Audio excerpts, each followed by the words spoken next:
I saw something I wanted to buy you, but then I thought Casey said there was a moratorium on buying you anything Star Wars. Okay, so here's the thing. I just want to know if I had permission to buy you this cool thing I saw.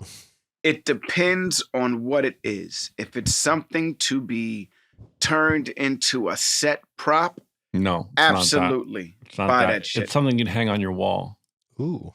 If it's like a vintage Should poster, I tell you, and if you like it, it could be your Christmas present? No, because I want my Christmas present. I want you to think like you would buy something that you would buy for yourself for Christmas. Because I've really gotten into lenses and cameras. I'm not buying you a camera. Well, I'll just tell you because I don't think Casey's going to allow it. But I stumbled across this amazing Italian poster for the original Star Wars. That, it's look at his face. It was the original Star Wars poster. You guys should Google this. But it was like done like a cartoon. Like they didn't take the exact art of the movie. The Italians, I guess in 75, was it? Sort of did an interpretation of it. And it's really cool. Ooh. Is it this one? Guerra Stellari? Yes. Hold that up. Look, Donald. It's so cool. Whoa. It's beautiful. Yes, you're raising your hand. Pretty Am I allowed to fine. buy you the Italian Star Wars Why poster? would Casey say that couldn't be bought? I thought that Casey was like, please no more Star Wars shit on our walls. Prospector. Is that how she said? Please, no more Star Wars. I love that she sounds like a prospector still. I'm begging you. I feel like the last time I brought up something like this, she was like, I'm begging you. We need some nice art. Nothing Star Wars, please. Yeah. Your Casey Cobb impersonation is spot on, bro. Yeah. I'm begging you, please. We got enough. I'm begging you. We got enough. If we have one more Star Wars thing, I'm moving out. We already got Tatooine in the garage.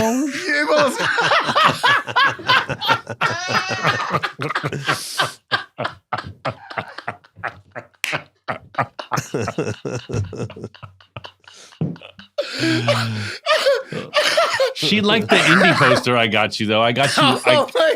I got you the UK, the original UK Indiana Jones poster. Where he has a blue very T-shirt, cool. where he has a blue shirt on instead of. I saw it in a movie that took place in a movie theater in that era. There was this in the UK. There was this gorgeous horizontal OG Indiana Jones poster, and I was like, I quickly Googled it because I knew that must be original. They're not going to put the fake thing up. And then I found it. I tracked one down. And I had it put on linen, and I had it framed for Donald. Let me ask That's you a awesome. question. When was it's an amazing poster, first of all, and it made me think of this. And I've been wanting to talk about it on the podcast for a long time, and I keep forgetting because I smoke so much weed. Yeah. But The audience thought when you was the gave up last life. time? Yeah, but they can. It'll happen eventually. All When right. was the last time that you watched Raiders of the Lost Ark? All of you. I'm asking all of you. I mean, decades. Long time. Last year.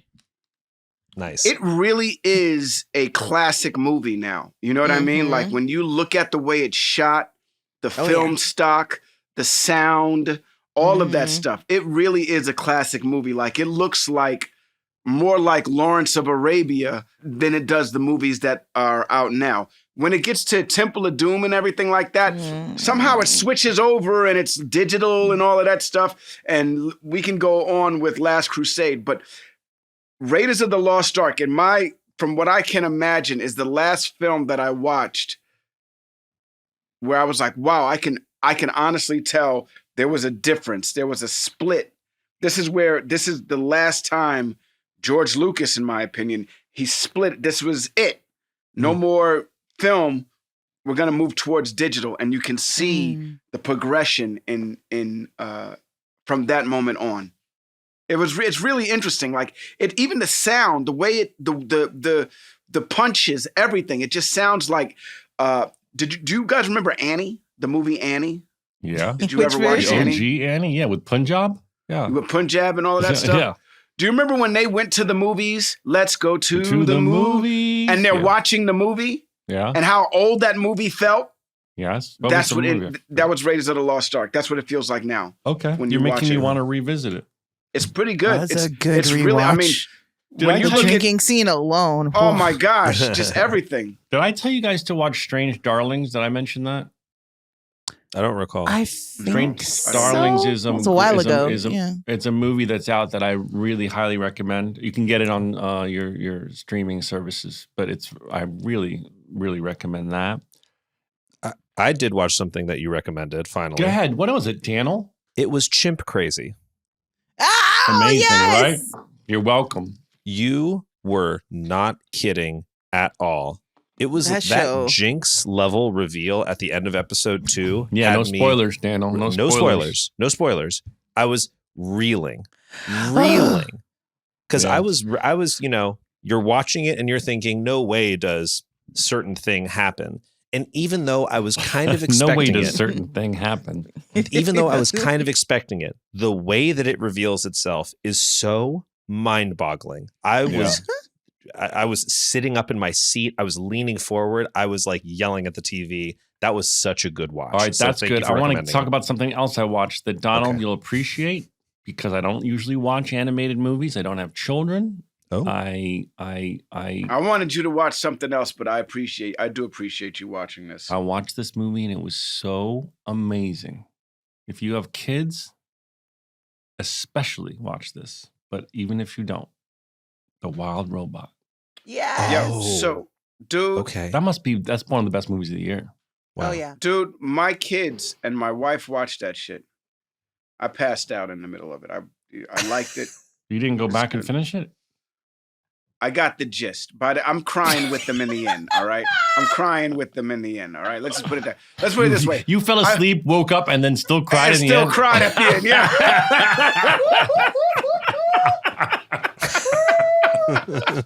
That's funny. Yo, but for real, man, that movie is, from what I saw, and the way my kids responded to it, like my son really responded to it. He turned to my wife and was like, Mom,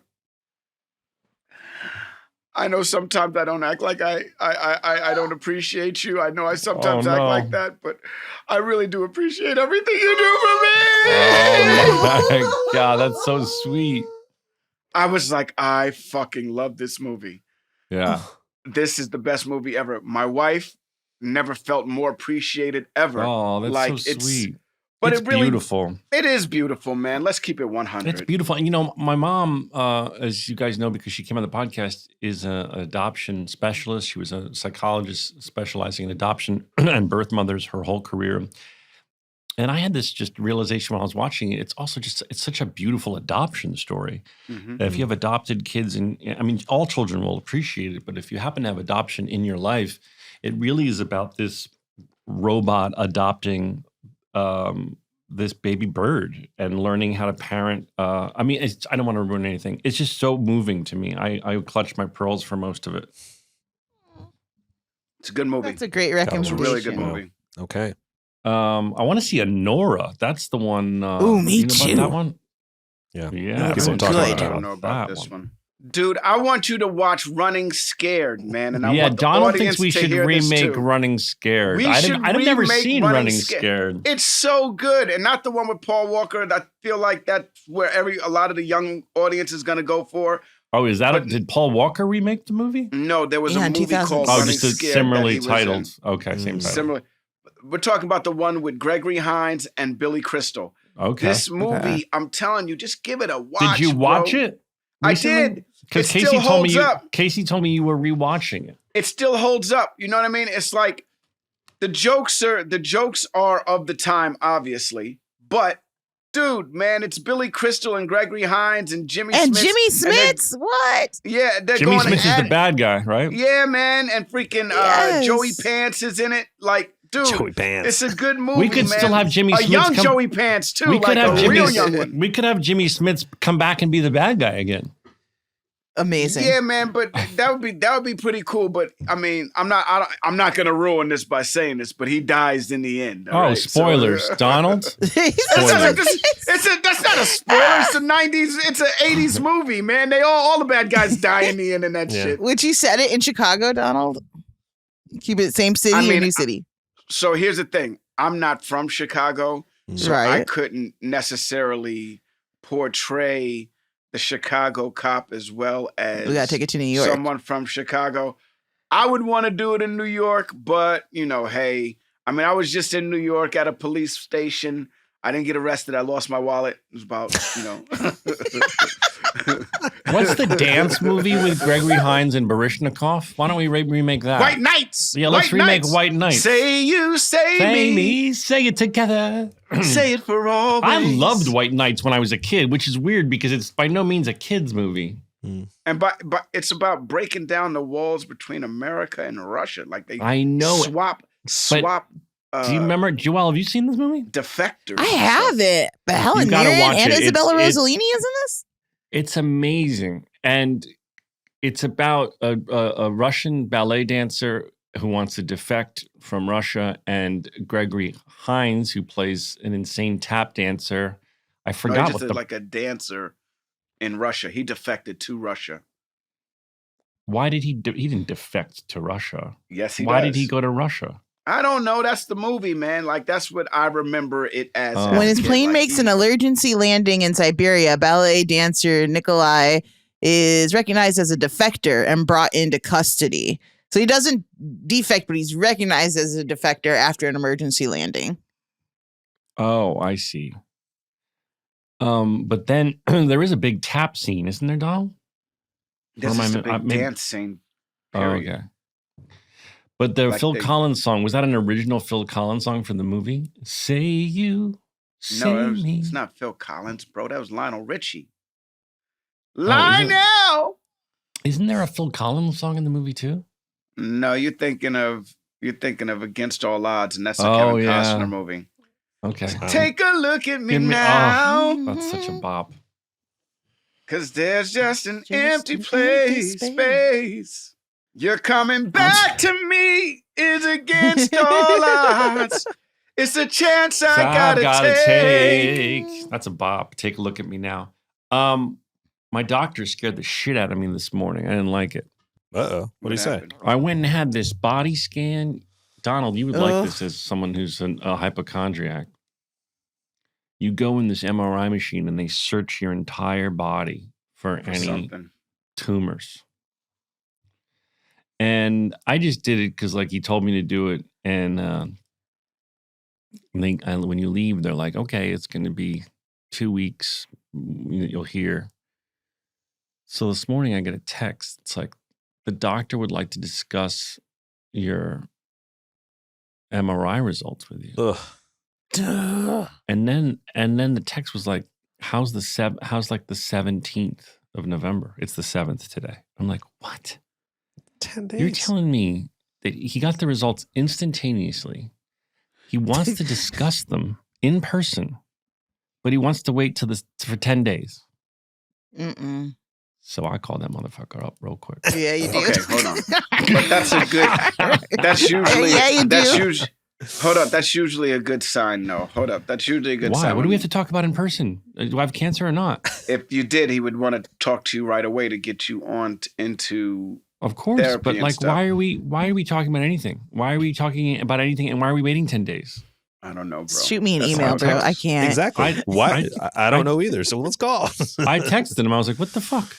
What are you doing? And what'd he say? You're going to ruin my whole day. I'm too neurotic for this. And what'd he say? He goes, it's standard procedure when you have an MRI, you discuss it. I go, well, now you got me scared. He goes, oh no, everything's fine. Nothing to worry about. I'm like, what the fuck did you text me that for? I don't need to come Sorry, in. lead with that. Everything's fine, but I just want to go over I'm the not coming in. I'm not coming in 10 days to look at nothing. I'm busy.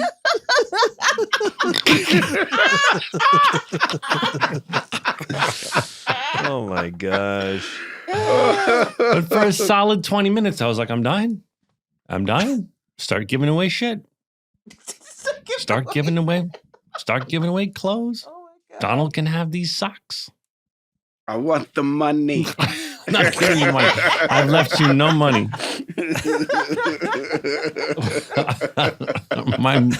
my mom gets all my money.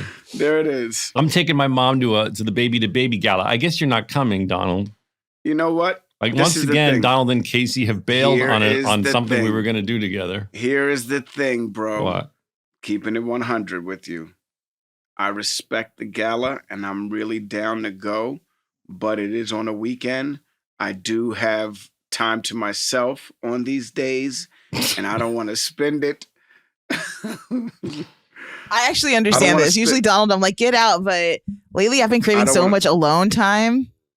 That's fine. That's fine. The point is that once a year there's this very big gala in LA, and it's all for impoverished children, and it's a big deal, and we often go. Donald, Casey, and I have gone. I've taken my mom a few times. It's been a few years since I've taken my mom, but I'm taking her this year. And Donald and Casey and I had all discussed going. Here's the thing. I want to sit at the table with you, though, bro. It is a big fundraiser, and it's a great fundraiser, and it does things like gives diapers to.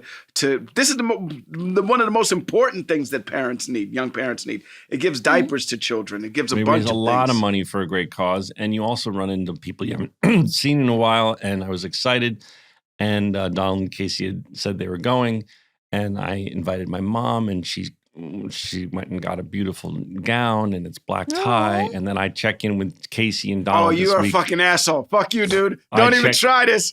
Don't even try this. What is false? What have I said false thus far? You're just misleading. It's not false. You're saying everything is true, but you are misleading. Wait, how does that work? I haven't said anything. Peer pressure. Hold up, my shit is peer way pressure too high. to go to a charity event. You were like, "Yo, well, hold on, though. This shit costs money. Hold on, no, it is a charity event."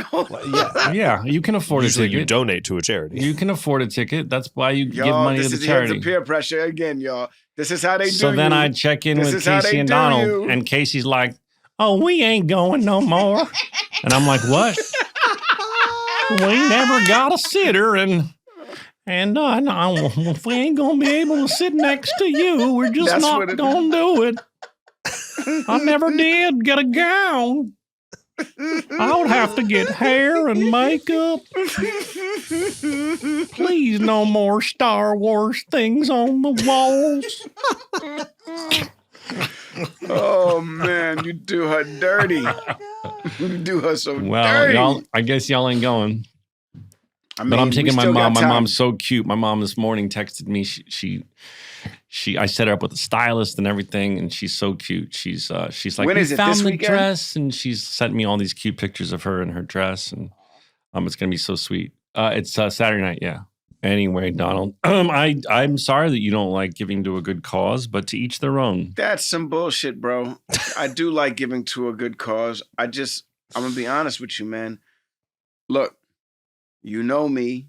You don't like to leave the house. You know how I am. You don't like to leave the house. I got it. It's just what it is. There's no judgment. Some people don't even like to leave the house. I like to leave the house, but I like to leave the house and do. Look, man, the last time I went, we had such a good time, but we sat together, we drank together, we laughed together. I don't want to sit at a table with people I don't know. I don't want to freaking. I mean, this sounds like an asshole thing to say, but like, yo, what if I get sat at a table with an asshole, and that's gonna suck, and it can happen, and so, you know. Well, I think at these type of things, you're not like stuck at your table. You're mingling. You're talking to friends. You know so many people. No, there's a meal that's served, all types of shit, man. Yes. I want to sit with you. I want to go with you.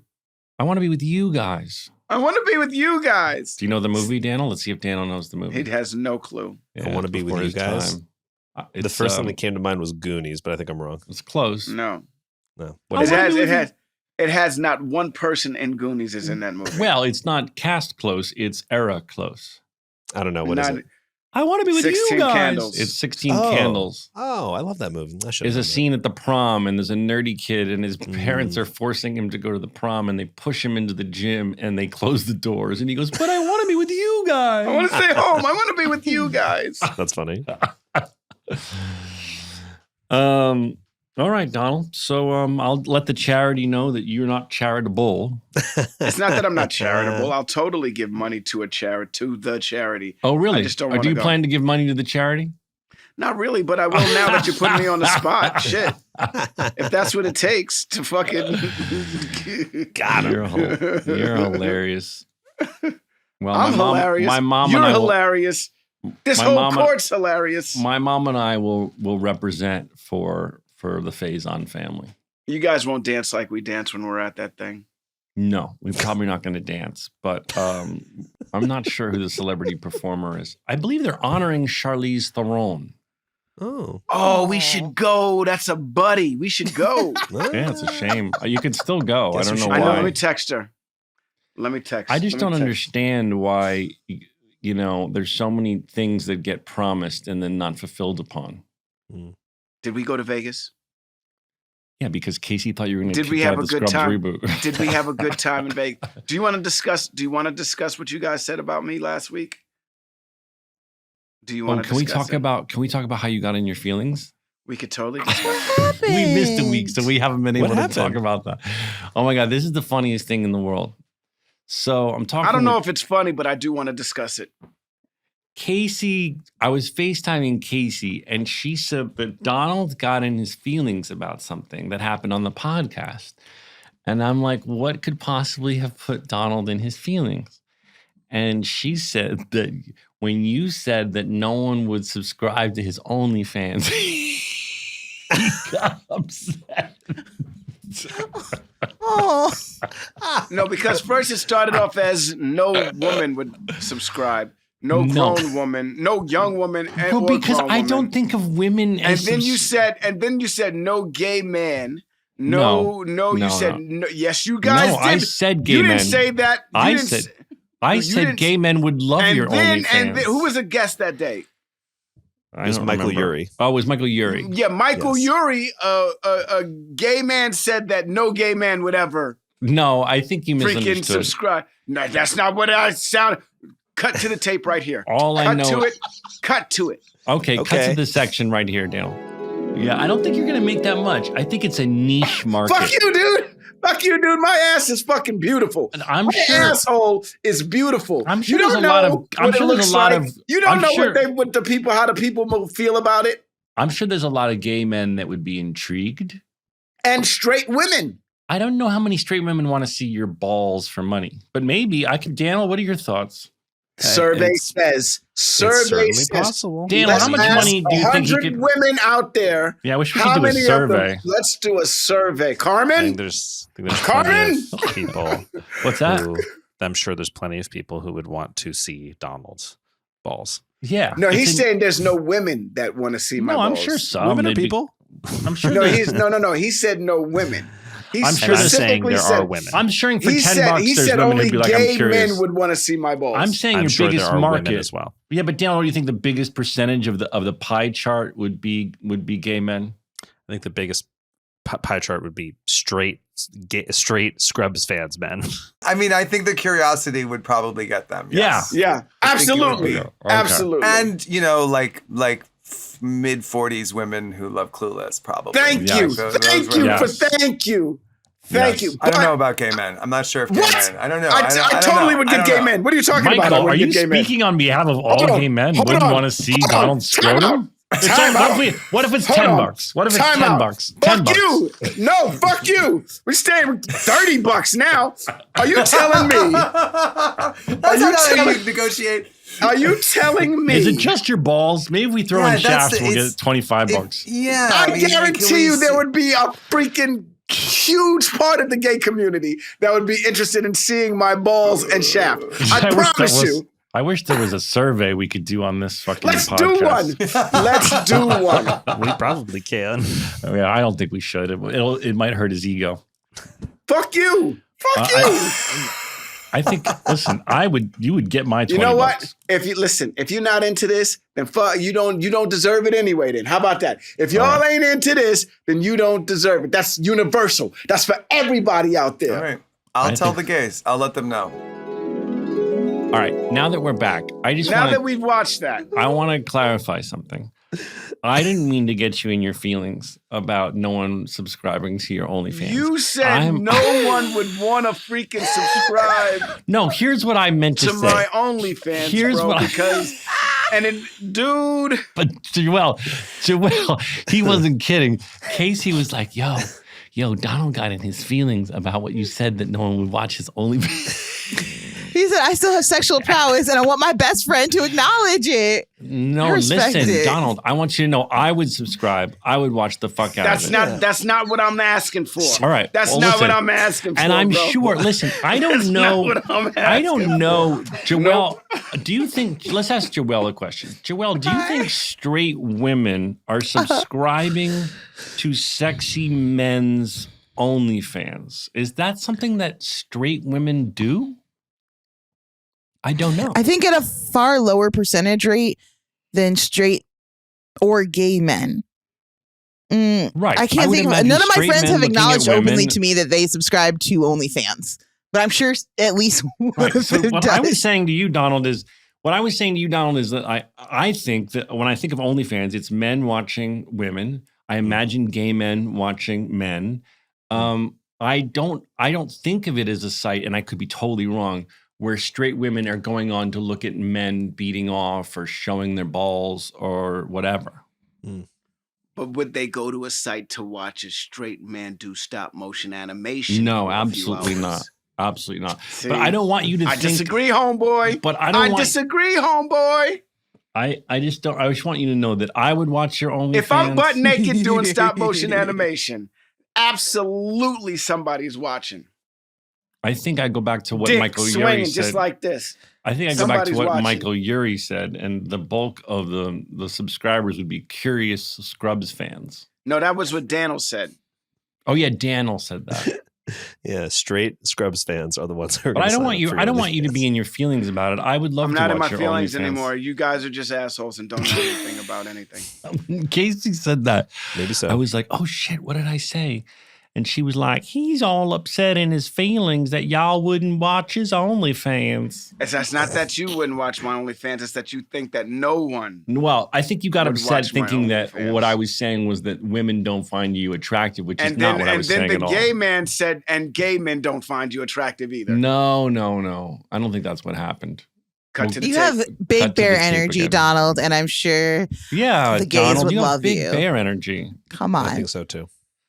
If you're a gay and you would like to watch Donald's OnlyFans, let us know in the comments. Send the emails to Joel. Yes. Yes. Actually, why don't we have? If you're a gay person who would subscribe to Donald Faison, we'd love to have you on the show as a guest. And Joel, what's the email to have them come on?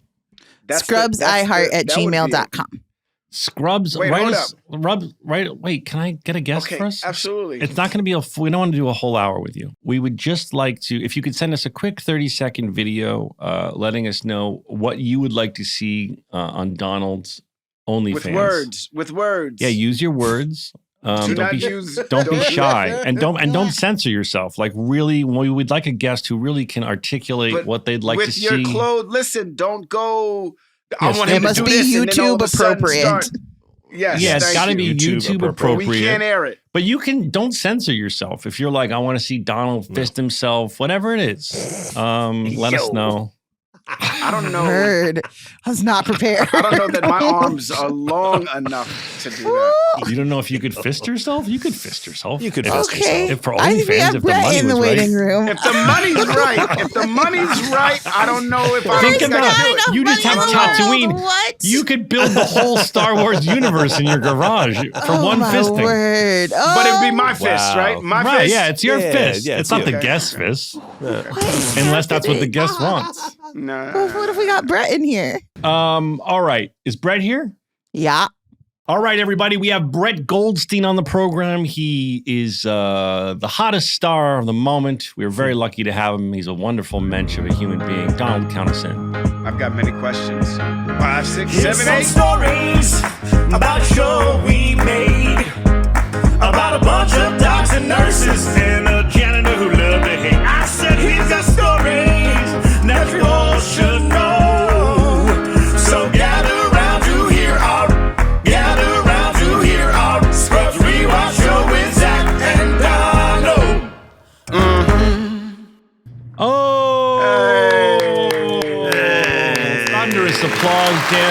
ladies and gentlemen, the legendary Brett Goldstein. We did it big, you guys. We did it fucking big. Listen, I think we Brett's- got a fucking real A-lister. We got a up on big it. star. We just gotta cut right to it. Well, so no offense to- Hercules. No. Let's get into it. Listen, calm down. I noticed that you've been lifting weights. Calm down, okay? Donald's very excited you're here, Brett. I'm Brett, very that's excited. these are our support team, our producer Joel, our engineer Daniel. Hey, big How's it going? fan of all of your work. I'm a big fan of the podcast. I've been listening since the beginning. It is Well- a great Oh, wow. honor to do this. Brett, I've worked it's so with nice Zach and with Donald. It's so nice to have you on the show because we've been wanting to have you. We have so many things to talk to you about. We don't even know where to begin because we have so many questions for you. Oh, but can we talk? Yeah, well, no, you- listen. go ahead, It's your go show. ahead. It's your show. I No, want to you talk start. about. Go ahead. What do you want to talk about? You can I talk. want to You're- talk you're- about my experience working with Donald because it was it was like my most exciting first sort of time in Hollywood where I was like, holy shit. And I did this pilot with this, how all of this began is I did this pilot with Bill Lawrence and it was called Spced Out. Spaced out. Yeah, spaced out. And I remember. And it was about going to Mars. And it about was going me, to Mars. you. Oh my 5, 6, God! 7, 8. No, turn it off. Oh my God, Bill Lawrence, everybody, crashing the podcast behind Brett Goldstein. What is really hood? He can't hear anything because he doesn't This have is like- earbuds. He's doing a visual countdown. Here- Oh my Now god! he's doing finger countdown on his fingers. Bill, we Do we even have an opening, like a They're being musical great. opening They're very happy other to than the see song? you. Okay. Sorry, I realize you can't hear it. No. Okay, they're very All right. excited to see it. Were they able to hear me scream 5, 6, 7, 8? Yes, Yes, we they were can able hear to hear that. that. We were able to hear that. Standing Daniel. here and doing it whenever I want for the rest of the interview. No, tell him to get out of they there. said Daniel. no. They said no. They'd rather you Mute did it. Brett. I gotta. Mute Brett. It's probably for the best because I have to go back to work in 5, 6, 7, or 8 minutes. Oh my God! 5, 6, 7, or 8. No, stop, Daniel, turn that off. Turn it off. Thank you. All right, get him out of there. Get him out of there, Brett. Okay, All right. Bye. All right, so you Please, guys, please. Thank you. get him out of there, Brett. I don't want the audience to think that Brett and Bill live together. Brett is currently writing his show, Shrinking, with Bill, and they work in the same office. Okay. But we also do live together. So I get hired. I'm a big Scrubs fan. I get Right. hired to do this pilot, and then Bill says, "Oh, we're going to bring in Donald Faison," and I was like, "What the fuck? Get out of here!" I And- remember making that pilot. I remember you being the sweetest person on the planet. You hugged a lot. I remember you hugging me in You're the a good picture. hugger. Was he a am big good hugger? I do like he is Yeah. a Good hugger. Brett is a great hugger too. Well, because he's very muscular, so when you hug him, you get a lot of muscles in your hug. I squeeze. I like to squeeze. Were you always Donald's Were you always a squeezer. fit person? I don't mean in the British sense. I mean in the American sense. you were mean you in the- Were you always a Yeah. muscular fellow into being in shape? I always did. I always did push-ups like I was in prison. Mm-hmm. You know. Right on. Nice. Let's go back to the. I want to go back to when tough I guy. met you. Brett Goldstein. I met you on a show called Ted Lasso. I was directing the second episode of the series. Thunderous applause, Daniel. Yeah, it was called Biscuits. It was the one about the biscuits. And I think our audience would love to know this unique story about how you got cast, because for those of you who don't know, Brett was hired by Bill, because they had this relationship you just mentioned, as a writer on Ted Lasso. Bill really thought Brett was very talented as a writer, and he wanted obviously some English perspective on the story. So Brett, tell the audience how that happened, because you were not in any way up for the part of Roy Kent, and you did something that I think is really courageous and ballsy and an inspiration to other creative people out there. What happened was we were writing the show, and I sort of secretly thought about around episode 5, I was like, oh, I think I know Roy Kent. I know what I really felt a calling. Like, I think I'm meant to be Roy Kent. But I also know no one's thinking of me for this. And it is an embarrassing thing to ask in the writer's room. And if I ask to even audition, it's going to make everyone uncomfortable and everyone's going to feel embarrassed and awkward because also no one's thinking of me in this way. So when we finished the writer's room, I did a self-tape. I filmed 5 scenes and I was flying back to England and I emailed Bill and I said, look, I secretly think I could be Roy Kent, but I know this is really awkward. Here's a tape. If it's shit, pretend you never got it. I will never ask you about it. This is between us. But if it's good, here you go. And when I landed in London, I had an email from Bill saying, this is fucking brilliant. And I was my God. It was very exciting. It was very, wow, very but exciting. that was so vulnerable and ballsy of you because, it could have gone the other way where he was like, oh, great. And then somebody else gets the part and you're there and you feel like you put yourself out there, but it didn't pay off. Well, it was like, what's the worst case? The worst case scenario is, because I thought is that he feels so uncomfortable that if there's a season 2, I don't get asked back to write on it because he doesn't want to ever see me again. Yeah. that was the worst case. But then on the other hand, I always think with these things, what have you got to lose? It doesn't matter. Nothing matters. You may as well. You know what I mean? But that attitude, which I think is an inspiration to people out there listening, whether they're going to make that courageous choice or not, changed your entire life. I mean, the decision of you to hit send on that email, which was ballsy and which was vulnerable and which was courageous and took chutzpah, changed your entire life, which I just think is so inspirational to people. I mean, you don't know. I didn't know that. Like, as in, that's the other thing is the reality, true reality. I'd made loads of stuff. I made this pilot with Donald. Honestly, the pilot that me and Donald did was brilliant. Like, I thought that was going to be. Remember when it was sort of heartbreaking. We got close. Yeah, we got so close. It was on the bubble of. It looked like it was going to go. I mean, Ruben directed it too. Ruben Fleischer. It was. And we had Ruben directing, Bill writing, and then the cast was like a bunch of young comedian type funny, sketch, good ensemble. funny. Like some of the guys were influencers and stuff, and were doing things online and stuff like that. Like it was really ahead of its time. And I thought it was gonna go, man. It was like Scrubs in space, to keep it 100 with you. Scrubs in NASA. Yeah, it was Scrubs in a rocket factory. And when you remember when on our last day, we filmed over a week, and on our last day, I remember so distinctly because I was like, I guess this is it, boys. Jeff Ingold shook my hand and he said, see you in August because we're going to be making this thing. And I flew back to England, packing up my house. I guess I'm moving to Hollywood, baby. Yeah. So you never know. You never know. So my point is, when I did the Roy Kent thing, there wasn't a part of me, if you put all the pressure on of like, this is the life-changing. It was like, by that stage, I didn't think anything was going to happen. As in, I thought we'd make a good show and no one would see it. Or, you know what I mean? Like, I didn't expect. I just think it's good to have the balls and the courage to try. I wrote I don't know, you don't know this story, Brett, but the audience, I've told this story, but I'll tell it quickly. I wrote a first season of Scrubs. I wrote a spec script for Scrubs. Yeah, I do. Do you know the story? You know the story? It's one of my favorite stories. But you could please tell I'll tell it quickly for audience that doesn't know the story. But I had such balls. I had such courage. I had such. I had such. I don't know. You were naive, man. You didn't I was know. naive, but I was also but I was very driven. It didn't pay off. It didn't pay off that day, but it would pay off in other ways throughout the course of my career. But I wrote a whole episode of Scrubs, and I had the balls to give it to Bill and go, I would really like to write an episode of the show. Mind you, this is season 1. Wow. This is episode 3, bro. I don't know if it was that early. No, it wasn't. Dude, yes, it was. It was pretty early. It was pretty. No, you know what? It couldn't have been that early. It wasn't that early. It couldn't have been that early. Right. It wasn't that early. But I gave it to Bill, and he.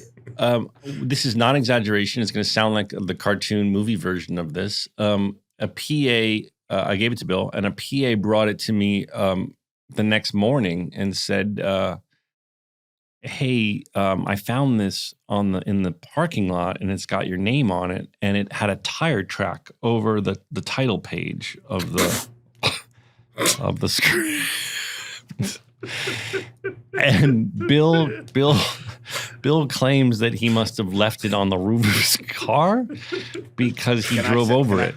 I think he Donald was making a point. I think Bill loves you so much. I think Bill put the tire mark over it. No, he didn't. And He read it. He ultimately read it. I think he read it and said, "Wow, really cool. This kid's got fucking huge balls. I got to teach him a lesson." I'm going to Let me drive show out. I don't think he purposefully drove over it. I think it shows how he felt about it, like, oh, this fucking kid, and then forgot it on his roof. But he did ultimately read it, and he gave me notes on it. So, it did lay some foundation for what was to come. But he wasn't ready to take me seriously at that point as a writer. I mean, some of the best stories are when people take control of their destiny and take a leap. I think that's what I'm trying to highlight about Brett Goldstein. I say that shit then, man. You're dancing around it like, yo, you got balls. Brett, that's the dopest shit we've heard, man. To take a page out of Zach's book, out of all of the really dope creators, you did something that we all admire, and that is you took control of your destiny and fucking made something happen. Yes, and that's what I'm trying to say. Thank you very much. Thank you. And I just think that's an inspiration. I think that's an inspiration. I think that's an inspiration. Now, how did Jason? Jason was your another co-creator, and you obviously you dipped your toe in the water with Bill. How did Jason? I mean, obviously he loved it too, or he wouldn't have cast you. But how did that go with Jason? Oh well, I believe because I wasn't there then because I was back in London, so I believe then Bill took it to Jason, and then Jason liked it, and then they showed all the writers in the writers' room. They all went, "Are we wrong? Is this good?" And I think Are we wrong? Is this good? And then and then it got sent to Apple. And the thing that was, the truth is that I forget this bit is that actually the self-tape I'd done, if you like my managers have like a self-tape room in their office. So I'd just gone to their office and they will have whoever's like an intern, they will have an intern read in with you. But the intern that they had was this Swedish guy. So I was doing my scenes with Keely. The off-camera guy was a Swedish man doing Keely's lines. Bad. So Apple eventually asked, just in case, could you do it with a woman just to see if it sounds right? So I had to redo it. I always think that's important to tell actors that I know it's not always possible, but try and read with someone who's at least a decent actor, and ideally the right sex. Don't do it with your wife, though. Well, oh really? Why? Isn't your wife? Nah, my wife tries to support me, and all I get is, "You gonna do it like that?" Well, that's your unique situation. I just think it's hard when I as a director, when I watch tapes and the person off camera is like, "But there's a fire in the house, and we need to get out as soon as possible." It's very distracting, and you're like, sometimes you can't avoid it because that's all you got. But sometimes you know when you watch self-tapes, you know when the person off camera wants a part. When they're like, you can hear them crying and really pausing, and you're like, "We're not watching you." I was once. I was. Yeah. Oh, go ahead. No, I was just making an observation as a fan of the podcast. I've never seen it, and Joelle. Do you look so lovingly at the screen at all times? Yeah, Joelle's our support system. She's like a big hug. She just supports us. So comforting. And then she only pipes in when we've said something inappropriate that we need to cut back. That's not true. That's not true. But you really look like you really, if I may say, you really look like you love these guys. It's really nice to see. It's so sweet. Like I do. You knew. We spent a lot of time together. I care. It's lovely. We love Joelle. We couldn't make the show without her, Brett. She makes the whole thing run. Look, Daniel and Joelle, when we first started this show, they were not supposed to be on the show. They were just supposed to be producers. And we just had so much fun talking to them. And also it was during COVID and everything like that. So it like kind of forced us all to really express what we were going through and, what our lives were like at that moment. And it just made for good podcasts. Well, I can't see the podcast without them now. Well, we just enjoy talking to them so much, and we're a family here, so we love having them be a part of it. Even though Daniel's probably off camera playing a video game right now. Right, he's playing Oh, Twitch. Is that what they do? They play the Twitch. Yeah.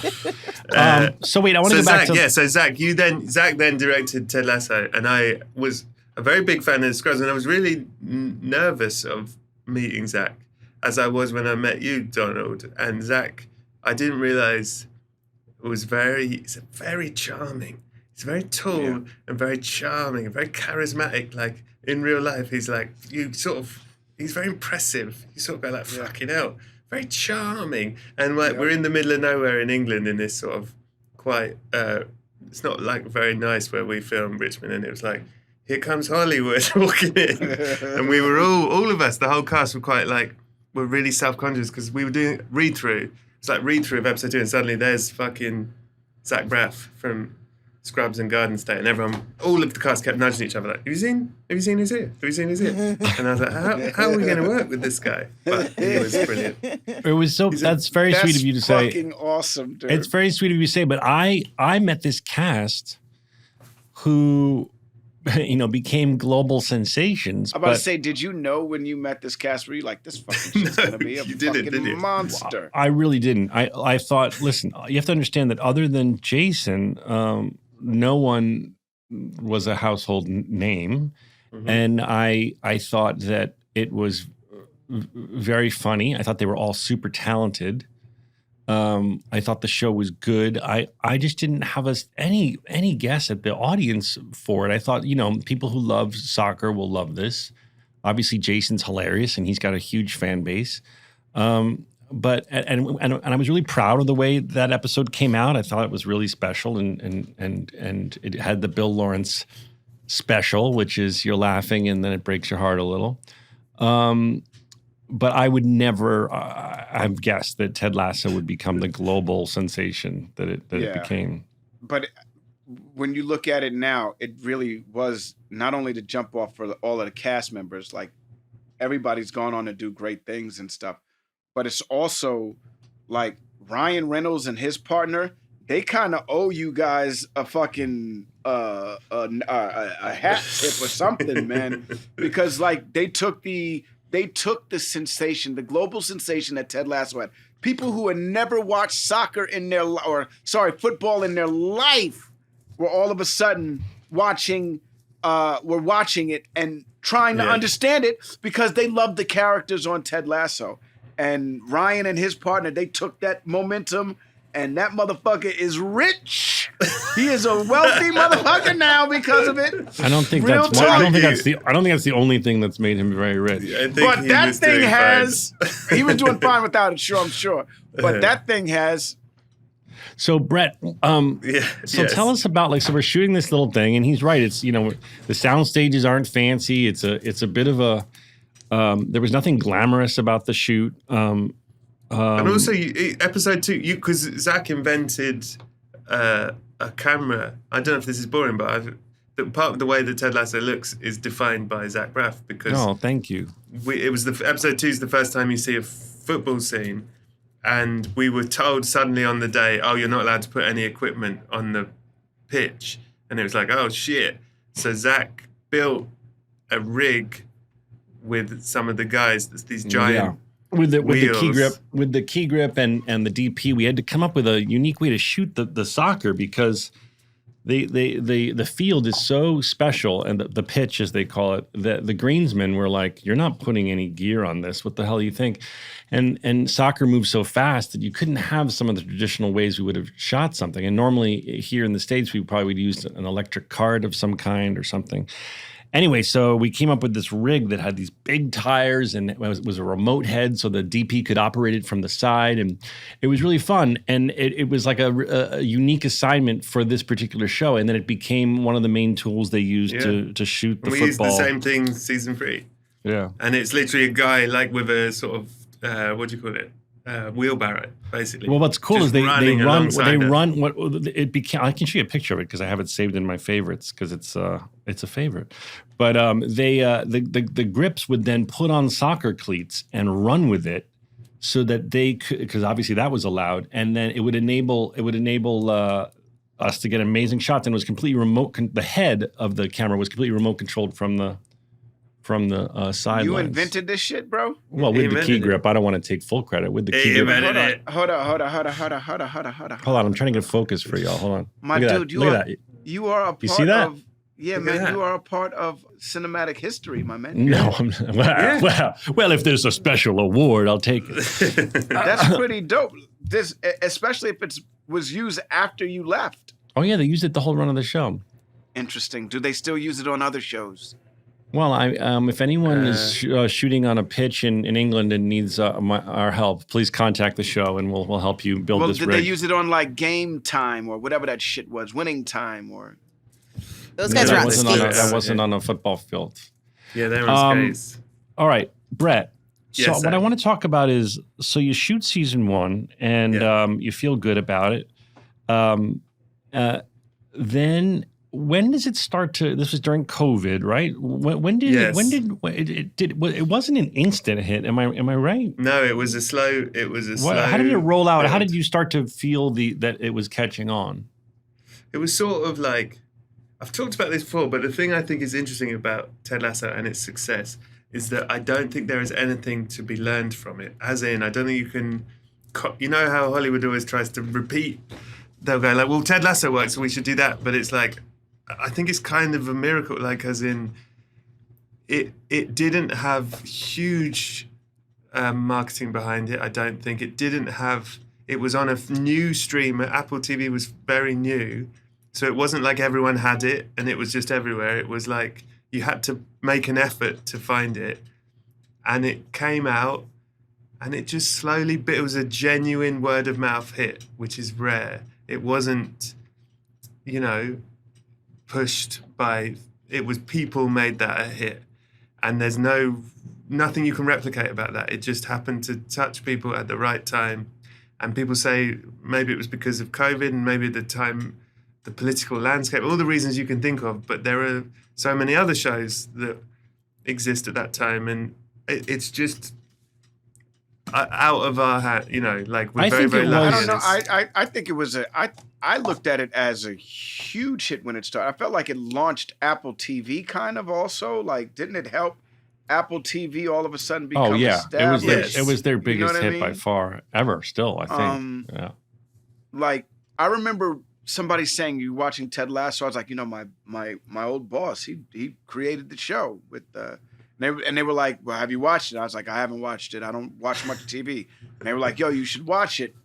And then I remember being so stuck on that fucking show. Like, I watched every episode from season 1 to season 3. Mm-hmm. That shit, like, it was one of those things. And the great thing was that I knew you also. And it was like, wow, look at fucking Brett. Dude, this dude was fucking flying back to fucking England, to wherever the fuck wherever you live. You were flying back like, well, this is it. Well, I'll see you soon. And I didn't see you for years. And then you saw him on Ted Lasso. And then all of a sudden he's on Ted Lasso and it's a fucking hit. And he's good on it too. And not only is it a hit, he's fucking good. And then all of a sudden the fucking, things start happening. When you're good, things start happening. People start talking when you're good. And it was just so good to see. Well, not only I felt like it was a hug, everyone was so down and COVID was so horrible, and it just felt wholesome, and it felt like maybe the world would not have been so open to something so wholesome and sentimental if it weren't for those conditions. Who knows? But I do feel like the culture around the earth was ready for what Ted Lasso was serving. Yeah, and there's something I think. What's funny about Ted Lasso when I think about it is that people feel about it like it's a really wholesome show and that it's sort of kind and it's a warm hug and all these things. But what's interesting about it is it's also a show that has so much swearing in it. It's got so much darkness in it. It's got severe mental health problems in it. Like there's actually... For a show that I think people watch with their families and people talk about it like it's a family show. And I think it is. But what's unusual about it is that I say fuck every other word. And there's a cunnilingus scene and there's, death I think people get over that though because of the overall Because it feels nice. It just feels like Rudy every week. You know? That's nice. I remember crying. You were so good in that scene. I think it's the end of season 1 when you're in the locker room and Keely comes in and you're like, don't come in here. I just thought that your performance was so wonderful. And I remember crying and being like, this motherfucker got me. You're very nice. Well, can we say nice things about you instead? No, please? not yet. No, Brett. You came on this podcast. We didn't come on we're not on your show. You're on ours. This is how it works. Brett, you won the Emmy. You won the Emmy for season 1, did you not? I did. Yeah, and did you win the Emmy for season 2? I did. And did you win Tony Shalhoub, that motherfucker? And did you win the Emmy for season 3? I did not. Oh, okay. Well, 2 in a row is pretty damn good. So you didn't Tony Shalhoub. Where'd your camera go, Donald? I'm trying to fix it now. Hold on. He's mad about Tony Shalhoub. Yeah. Why 2 Emmys in a row is a pretty big deal. Especially when you consider all the extreme talent that you're up against. It's quite a statement about you. 3 would have been better. What a dick. But I think if you do 3, then people start to hate you. It's probably for the best. 3, they start going, fuck this guy. And then you can't be, but then you can't be Hercules if you get 3.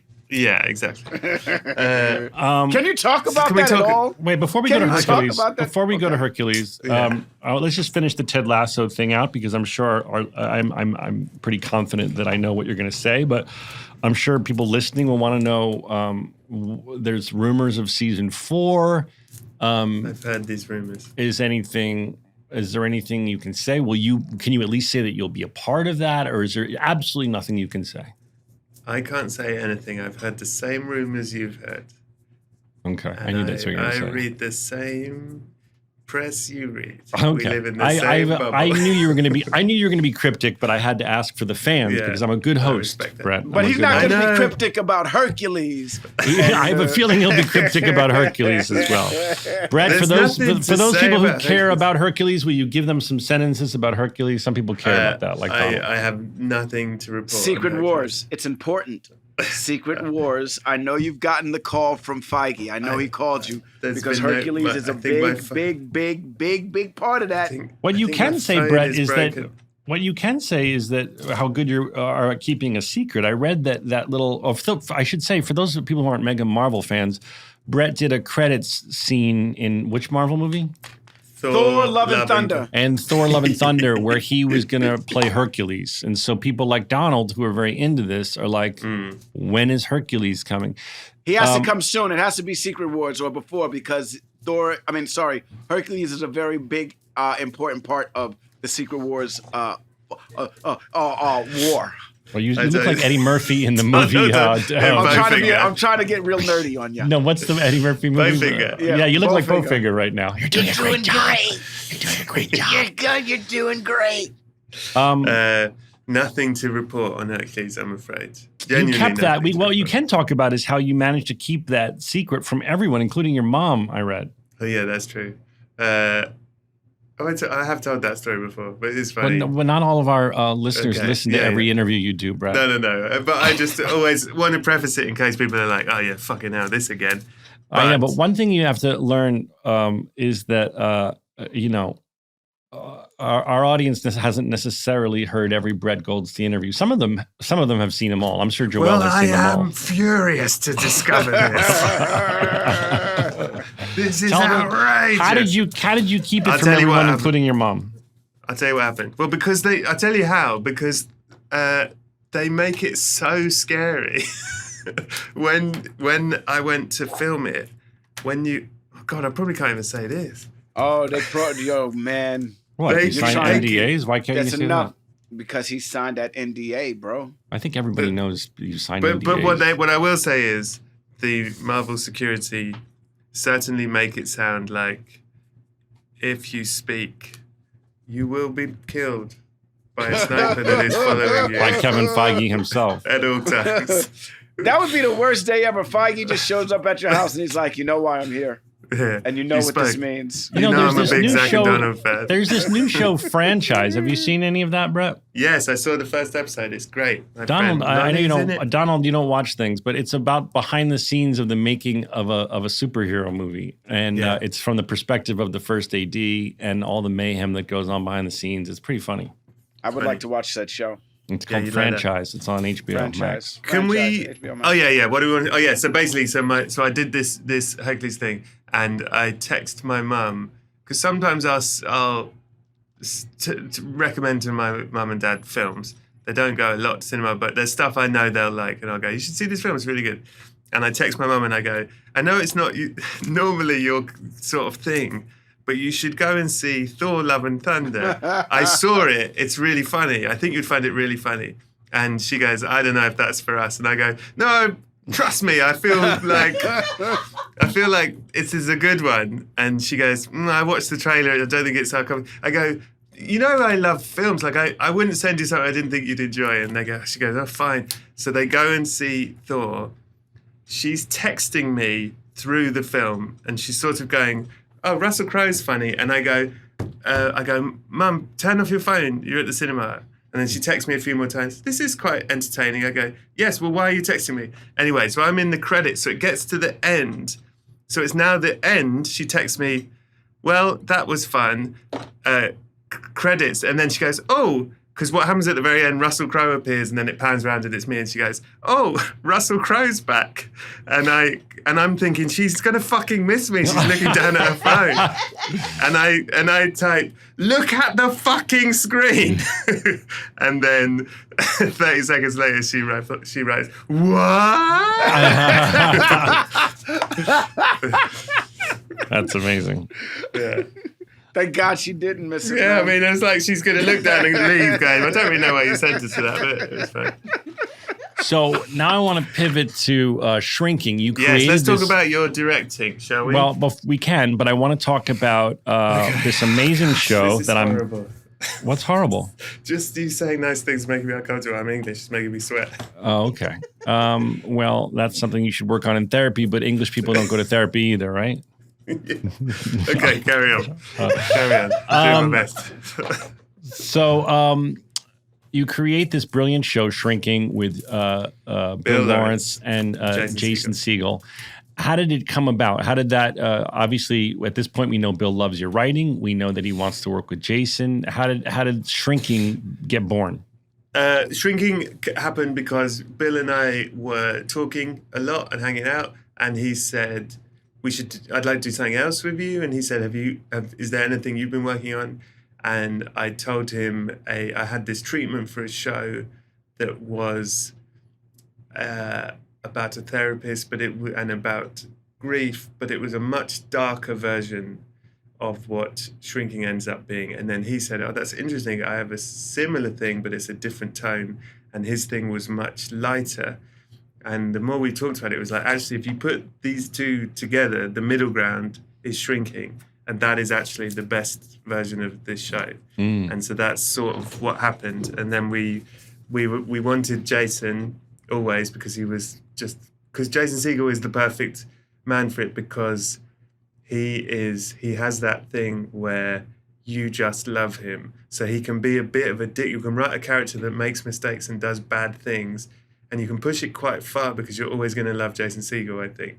And we got on a Zoom with Jason and we pitched him the show, and I had a Muppets poster, his movie, behind me, because I genuinely had that on my wall. Yeah, and you genuinely love the Muppets. And I genuinely love his movie. Great movie, man. I got Such a married great to movie. one of those songs. I got married. You know, Which I walked one? down the aisle. Life's a Happy Song. Life's a happy song when there's someone by your side to sing along. Donald, Yeah, if I couldn't love you more. Wow. I walked down the aisle to that. I've got everything that I need right in front of me. Nothing's stopping me. Nothing that I can't be with And wasn't you it right sung- here next to me. And it was sung by a gospel choir. Yeah, life's a happy song. Life's a fillet of fish. Yes, it is. Yes, it is. With someone man. in there to bend the hand. I used to listen to that shit like. Have you got a video of that gospel choir doing it? I can't think of anything I'd love I bet more. you I probably do. I bet you if we look, I mean, we got. I was in my backyard, and I remember. Yeah. I was so nervous about my neighbors because there had been some commotion about me having a 100-person wedding in my backyard, and then the gospel choir showed up, and then they had microphones, and I was like, "Ruh-roh," and then It's such a everything is great, and Everything literally is great. while they're Right. playing it, I could tell that the audience was like, "What the fuck is this?" it was very sweet. It was very romantic. That's so great. Donald. All right, so he sees your Muppet poster and go Yes. And then we pitched it to him, and it's funny because we didn't think it had gone great because Jason, he was very lovely, but he just sort of went, okay, thank you, let me think about it. And we were like, okay, and we hung up thinking, oh, that seemed quite short. And then I think that very day he called and said, let's do it. And we were like, oh, great, oh, fantastic. Right. And yeah. And that How'd was you it. get That was Harrison Ford? Yeah, what was you had a meeting with Harrison Ford, right? Yes, Weren't you wasn't he in England and you Yeah, so went I to was in meet- England. I was in England filming Ted Lasso, and everyone else was here. And I get basically Harrison Ford's agent has read it.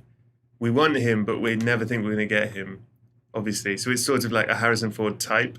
And then the agent goes, "This is actually very good." Sends it to him. Basically he says, I think what's happened is the agent says, well, you need to talk to Harrison, and Bill's like, but I'm not. Harrison's in London making Indiana Jones, and Bill says, well, Brett's in London, he can meet Harrison. I get a missed call on my phone. I still have the voicemail, and the voicemail goes, "Hey, Brett, it's Harrison Ford." And I'm like, holy shit. And I'm like, what the fuck? And he goes, give me a call. And I'm like, fuck. And I'm thinking, if I wait 5 minutes, I'm going to freak myself out and not call. Yeah, So I just just right away. immediately call him. Hi, Harrison. And I say, how's it going? He goes, yeah, I'm at work. And I say, what are you working on? He goes, well, you heard of Indiana Jones? And I'm like, yeah, I've heard of it. And he says, can you meet on Saturday for dinner? And I had a gig on Saturday, a stand-up gig booked. And I said, I'm really sorry, I can't, I have a gig. And he goes, oh, and he seems quite shocked. And he says, well, let me get back to you. And he hangs up. And I call Bill and I go, well, he wanted to meet on Saturday, but I've got a gig. And Bill goes, you fucking idiot, cancel the gig. It's Harrison Ford. It's Harrison Ford. You have to cancel the gig. I was like, but people have bought 12 people have bought tickets on this gig. I can't let them down. And so I text Harrison and I go, is there any chance you're free on Friday after work? I could come meet you. And he says, come to my house, come to my place at like 6:45 to 7:30 or something. So I was like, oh, I've been downgraded. Like he must maybe not, maybe he's upset. I don't know. I've been downgraded to a short window, you know what I mean? So everyone, Jeff, Bill, everyone, Jason, like, don't fuck this up. Make sure this goes well. It's like so much pressure. Yeah. So I drive to Harrison Ford's place, get a lift. And I get out of the car. I'm really nervous. Like, what the fuck? I don't know what to expect. And I ring the doorbell, and fucking, Han Solo answers the door. Like Harrison Ford answers the door, and he looks amazing. And he says, "Hey," and he shakes my hand, and I go in, and he sort of walks up these stairs, and I follow him up the stairs. He hasn't really said anything yet, and then we walk into his apartment, and he goes, "Best script I've ever read," and I go, "What?" And he goes, "Best script I've ever read." And I see on his table, he's got loads of scripts. He's obviously reading lots of things. So I'm like, "Oh, Paul, I feel bad for it." I'm like, "You've got the wrong, obviously you mean something else." And I look at the scripts and I see the shrinking scripts and I go shrinking, and he goes, "Yeah, best dialogue I've ever read." And I went, "Oh." And I said, "Do you want to do it then?" And he went, "Yeah." And I went, "Okay then." And he said, "Is that business done?" And I said, "Looks like it." And he said, "Let's eat." And then we had the whole evening just brilliant, and he was so wonderful and so like he really got it. And also, you know what was like, I don't know if I've ever told this before. I hope he doesn't mind me saying this because it's sort of heartbreaking and like so lovely. Is he was dressed a certain way, and he said, "How do you see the character sort of dressing?" And I said, "Well, honestly, sort of like this, like what you're wearing." He went, "Yeah, that's why I dress like this." And I was like, "Oh, wow." It was really amazing. He was auditioning for you. Yeah, he was auditioning for you. He went and put on an outfit. It was was like, really you know what? I'm amazing. gonna nail this. I'm gonna get this. They probably don't think I'm good for this. I'm gonna go fucking get this. I'm gonna get And this. and he really is. You know, you've worked with him. He is what he says he is, and what you read about. Like if you read Mike Nichols's biography, which is amazing, when he talks about working with Harrison Ford is like, I'm here to service the story. I am an actor in this film. I'm not the star. I'm here to use me in the best way to tell this story. And he is like that. This is an ensemble show. And as incredible as he is, and he's fucking incredible, he is part of the ensemble. And he, you know, Zach, I find it so like moving. Like he loves it. And I also go like, I get why he wanted to do it, because he's fucking funny and vulnerable. He gets to do so much in this part that he hasn't been able to show, I think. And I think, and this is really not me being like, oh, we write such great scripts. What I mean is like, I think it's an opportunity for him that he has really embraced, because he's wanted to do this. He's wanted to show all these sides of himself that he gets to show in this part. And I think people are always like, God, he's so funny in it. And he is so funny, but he's also so vulnerable in it. Yeah. In a way that I don't think we've ever seen before. And he's just amazing. You know, I agree with he's been the tough guy in so many freaking projects. And he's, you know, and to see him cry and to see him not only cry, but freaking uncontrollably cry. Like, I can't fucking take this. It's really, really, as a fan of his, as somebody who's watched him pretty much since I was 3 years old, it really is refreshing. I've seen every form of him, and to see him like this, I've never seen him like this. And that's saying something, because he's been in everything, and he's never been this. I think he really loves being funny. I see on set that he's loving making everyone laugh. Yeah. And he said to me that it's one of his favorite jobs. He just loves the environment of the set. And he's always generous to the writers, and he'll always, after a scene is shot, he'll come over and thank the writers, and like he's really good, and he's also a generous actor. Like he because I think he knows people are intimidated that they're working with him. People are very excited to work with him. They're also very nervous. Like, fuck, particularly if they've got just one scene with him. Yeah. And he'll do something to put them at ease, and he'll say like, this is going to be great. Or, you know, it's just a little gesture to show to them, I'm here with you. We're doing this together. I'm not. The biggest obstacle is for the other people, including myself, to get over it. The fact that you're sitting with. Yeah, you have to sort of. You're sitting with it's your own shit you got to do, because Jones, it's your own shit. Because if you bring that to the table, you're never going to be able to be good. Whether you're an actor, or a writer, or director, you have to sort of. Well, I can only speak for myself. Give yourself a little pep talk, like get rid of all that bullshit. You know, he's an actor, just like everyone else is an actor, and I think they're there to make you look good too. Elizabeth Banks said it also. You know, you know, everybody, when you're working, everybody wants the scene to be good. Everybody wants we all signed on to do something because we believed in it and we want it to work. You know what I mean? And there's no difference between him and anyone else in that situation. He wants this to be just as good as you want it to be. He wants you to be as good as you want to be. And so, you know, it is a hard thing for you, but it takes a really good actor and master of the craft to put you at ease and relax you so that you can be you can be the best version of yourself in that scene. I'd say the first time I ever met him, he said, let's go on I think I've told this on the podcast, but in case I'll tell Brett, he said, let's go on a ride in my golf cart. So I've been with him for 30 seconds, and he's taking me on Indiana Jones is driving me around the Warner Brothers backlot on his golf cart. And there's these little trams that go by for the tours on Warner Brothers. It's not as big as Universal, but they have a lot of these little tour buses that are constantly going around. And one is approaching us, and I noticed that he just so subtly just looks away for his privacy. And I say to him, do you ever turn and wave to the tours? And he goes, no, I look away. But I do feel bad about it.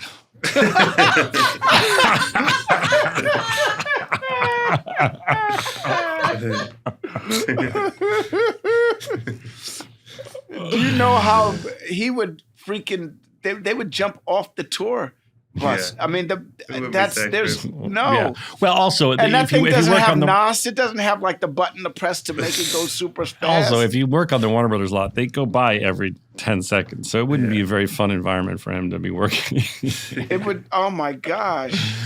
All right. So Shrinking is a hit. And so then you decide, you know what I'm going to do? I'm going to once again say that I should play a pivotal role in this show. It's a great role too. It was actually Jason that said this. No, I'm just doing a bit. I'm just trying to make fun of you for writing yourself another amazing role. Sorry. Do it again. It is Okay, a let me get a take oh, two. Shit. Let me get a take That's two. fucked up, dude. I was along for the ride too. I'm uncomfortable now. Hold on. No, I'm do just the doing bit. I'm doing a bit. Ready? I'll do it better. Yeah. Do it. Okay. So then you decide that take three. What am I meant to do? Am I meant to be like, oh fuck no, you, Zach, like- it's not like that. Like you're like embarrassed and defensive. Okay, okay. I feel that anyway. Okay. Okay. So then, because it worked the first time, you decided that as a writer, you should write yourself one of the leads, I guess. Oh man.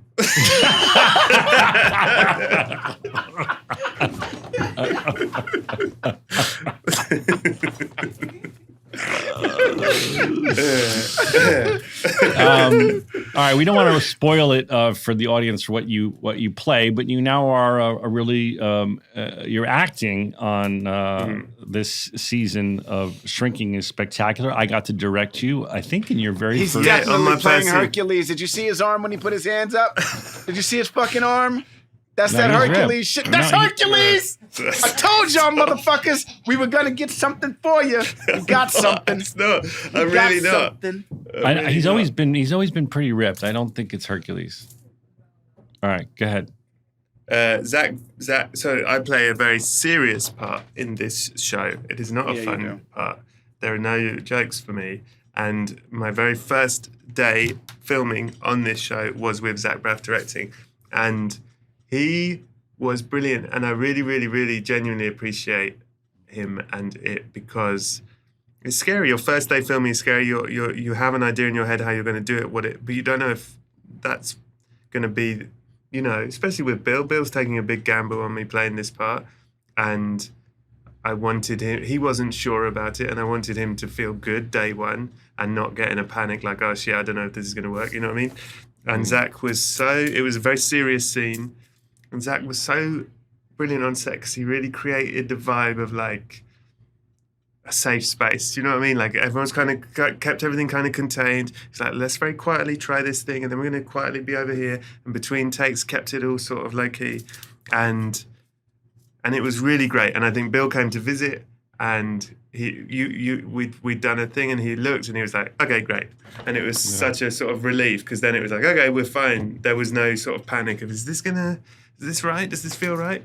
Was some of that pressure, I wonder, just as an actor, because you'd become, in an unnatural, unusual way, globally famous as this very specific character, were you worried or concerned or anxious about like, hey, I also want to show everyone I'm not just Roy Kent, and this is my first big chance to do that. Was that on your mind? It's sort of, I mean, as in, you always want to not be boxed in and be able to do other things, but that is out of my that's the same as making Ted Lasso, the same as any of it. All you can do is try and enjoy the making of the thing, because beyond that it's out of your control. Like, as in, if people don't like it, or they don't go for it, or they whatever. There's nothing I can do about that. All I can do is do the thing, make the thing. So I don't know that. I think in my anxiety, waste of time thoughts, that would take up some space. But when you're actually working, no. Well, I thought you were spectacular, and I really liked working with you. Thank you. It's a pleasure I'd like to do watch. a drama with you. I think you're very good at comedy, but it was really nice doing drama scenes with you. You're very Thank you. He's a better director than he is an actor, and I think he's a Whoa, pretty what good the fuck is that? And I Jesus think he's a pretty good actor, but he's a better director than he is an actor. Jesus, I don't know how I feel about that. I don't know how I feel about that. I mean, there's a compliment in there, but there's also a diss, and they're commingling. I don't know how to feel. It's all love. I said I think you're a pretty good actor. He said pretty good. Pretty good. I said very good. Let me rephrase that. Pretty good. Well, because they could go back to the tape and be like, no, nigga, you said pretty good. So I said pretty good. But I said pretty good. But I also think that as a director, I you're one of my favorite directors. Oh, so thank you. I love directing, and thank you from both of you. Now, Brett, my next question for you. I know we got to wrap up soon, but I wanted to ask you, how is this? To writing season 3? Yeah, season 3 of Shrinking. Everybody's holy fucking shit, dude! Being written by Brett as we speak. Did they give you 4 yet? Did they give you 4? No, they just picked up 3, I believe. And they're going to pick up. I hope they pick up 4. So, Brett, you have a lot going on. I just want to get through. Brett also tours as a stand-up comedian. You can see him. How do people find out if you're coming to their city, Brett?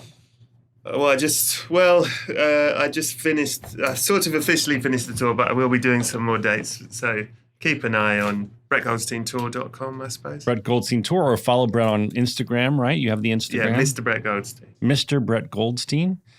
And then you also, this is very exciting. I read in my research that you have always had a crush on Jennifer Lopez. Who hasn't? And that you wrote a movie, which I've read and is brilliantly funny, and it's like a Farrelly Brothers movie in the best sense in my mind. Very funny comedy with some very funny physical comedy, and this isn't it's been out on the news, so I can say that you have secured J-Lo to play opposite you in a rom-com. Is that true, Brett? Yes. That is true. I'm just going to put it out there. She's also single. She's also single, Brett. What are your thoughts on that? Set. There's a behavior thing on set, but once you guys are not on set, you can make shit happen, bro. Do you have it in your mind when you heard that J-Lo got single? Okay, we got to wrap this up. Don't be fooled by the rocks. She's still Jenny from the block. Don't be fooled by the rocks that she's got, Brett. Okay. It was lovely talking to you guys. Wait, before you go. Wait, before you go. I got to get back to work. No, before you go. Before you go, Daniel has some shit to say. No, wait. No, he's not going just yet. Oh. Before you go. It's pretty exciting. That was a good exit. You are J-Lo. You always had a crush on J-Lo. She's going to play opposite you in your movie. Yes. Are you excited? How are you feeling? I'm excited. I mean, we won't make it for some time, but it's. Do you think that you should make it? Do you think that you should make it before she has another boyfriend? It's lovely chatting with you guys. Let's catch up. What a great guest, bro. What an amazing guest. He does not want to talk about his love of J-Lo, though. He doesn't want to talk about anything, really. We had to freaking pry so much. Well, no, he did a good job. He's very, very private with his life. He won't, you and I talk very openly about a lot of stuff. He didn't want to talk about Marvel. He's got an NDA. Lasso. He's got NDAs all around. The man is papered in NDAs. He can't talk about a lot of stuff. He said that they're scary. I want to be scared by freaking Feige? Disney. Feige, you could come to my house and say, you better not tell nobody about this because you're in it. Donald, so Hollywood. Donald wishes he had more NDAs. I would too. I wish I had a Star Wars NDA. I wish I had a fucking Marvel NDA and a DC NDA. I wish I had a fucking, what else is there? I wish I had a Dune NDA. Well, we got a lot out of him. He just won't talk about and you and I talk about how you got in your feelings about OnlyFans. The only person that got more NDAs than me is Momoa. Than him is Momoa. Momoa is the only other person that got more NDAs than that dude, yo. Florence Pugh has a lot of NDAs. Yeah, that's all. I take it back. Flo got a lot of NDAs. Flo might win most NDAs. She wins the most NDAs easily.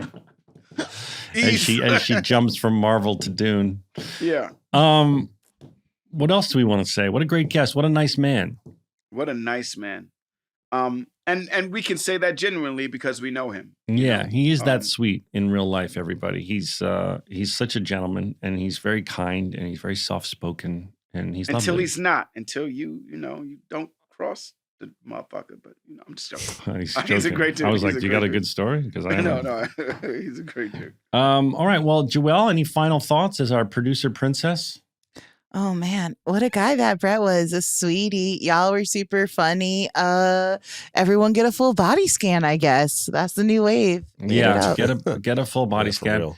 I really wanted to ask him if he would watch Donald's OnlyFans. We never got around to that. Oh, that would have been a good question. That would have been good. Totally we'll get a pickup. But I'm excited totally to have this fan come on the show and talk about what he or she. By the way, he or she. I don't know why I'm assuming it's a man.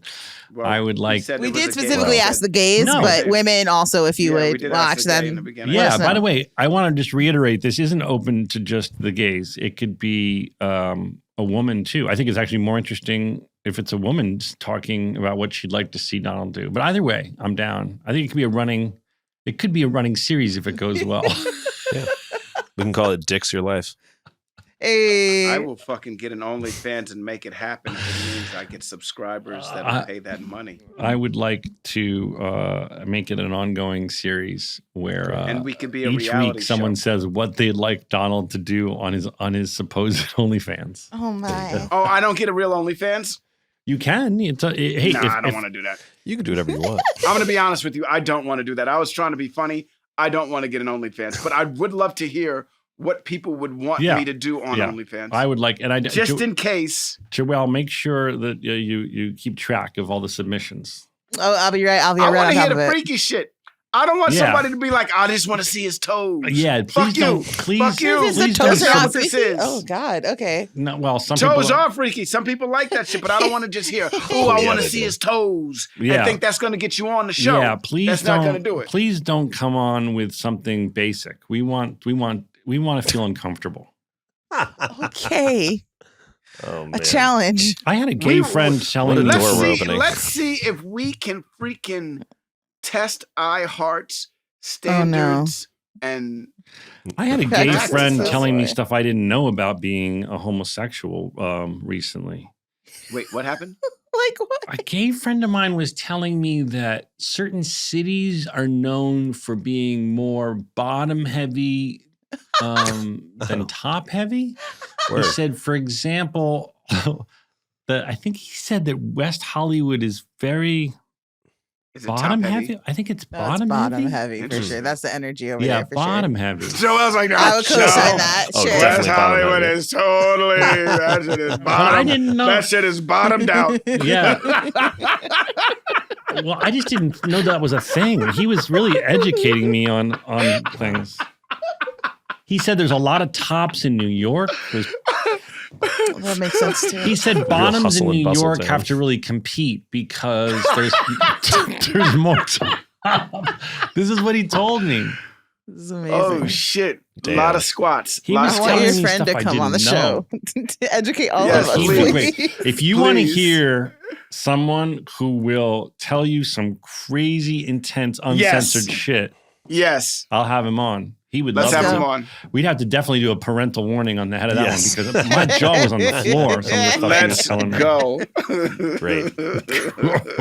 I'm gonna ask him to come on. All right, bet. He could be anonymous, although he probably would want to throw out his Grindr handle. Amazing. Please.